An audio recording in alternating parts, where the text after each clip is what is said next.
Hello everybody, and welcome to the second video in our Java tutorial. In this video I wanted to give a dedicated introduction to the language of Java. I kind of talked a little bit about what it was in the previous video, but it's not just a simple library that you can talk about how it has one purpose or one goal or how it helps do one thing. This is an entire language, and you'll see how important it is in this. That's why I wanted to give it its own video for an introduction. So anyway, what is Java? Well, Java is one of the modern programming languages, so it's pretty, I'd say, mid-level. It's not too high level, but it's also relatively low level. It was released in 1995 by Sun Microsystems. And if you're wondering who is the hunk of a man on the right side of your screen, that is James Gosling, the designer of Java. You can almost call him God.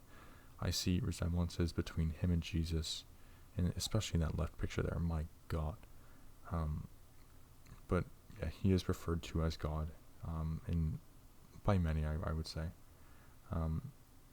Some more things about Java. It's an object-oriented language. Which means that everything in a program is encapsulated in objects, which are instances of classes, and classes are templates for objects. So it's kind of a circular relationship, but it makes sense, and it will make sense once we actually get into the object-oriented aspect of it. And the main principle of this was to create a write once, run anywhere, or a WORA, is that how you say it? Language. This means that if you have the Java virtual machine or the JVM on any machine, it will run Java. It doesn't matter what it is. Now, where is Java? Well, Java is everywhere. It's used to make software for just about any purpose, and that's what I said. It doesn't just have one purpose like a library or a framework. This is literally used in every aspect of everything. It's used in video games, enterprise software, data security, cryptography, networking. The internet just blasts through Java code. It's used in science to do data processing, all that sort of shit. You find it in your Blu-ray players, in your garages, in your light bulbs. I said this last time, it's also in your fucking dildos at this point. Like, if the JVM is on that 14-inch dragon dildo, it'll run Java, and that's probably how you can control it with your phone too. Like, jeez, it's pretty advanced these days. So yeah, it's pretty important for the cross-platform abilities, or WORA, the write once, run anywhere. This is kind of how it works. So typically, when you have a language, there is a compiler that translates source files into machine code, which is then linked together and put into an executable. Now that machine code is specific for each machine.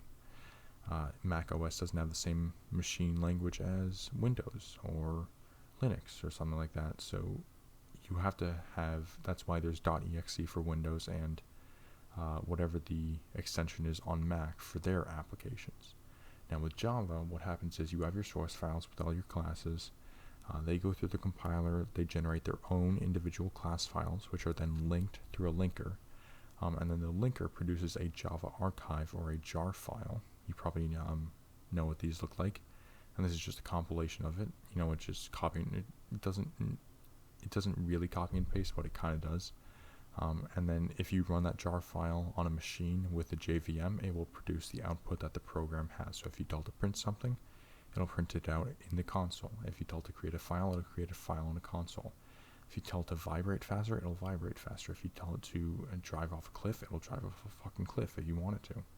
Whatever the code tells it to, whatever the machine code tells it to, it'll do. And once again, these class files are uniform for all machines. The only requirement is the Java virtual machine, the JVM or the JDK.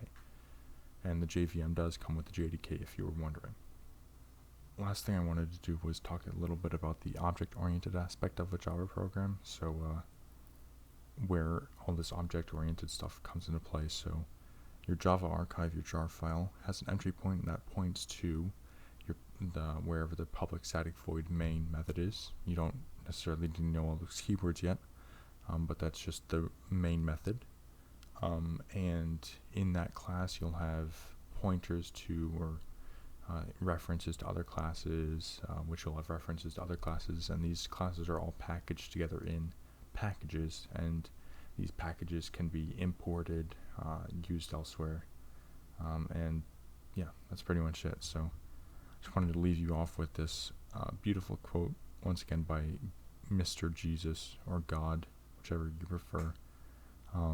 And Java is C++ without the guns, knives, and clubs, but technically, yeah, that's pretty much it. There's no technically, that's what it is. Like I said, Java is mid-level.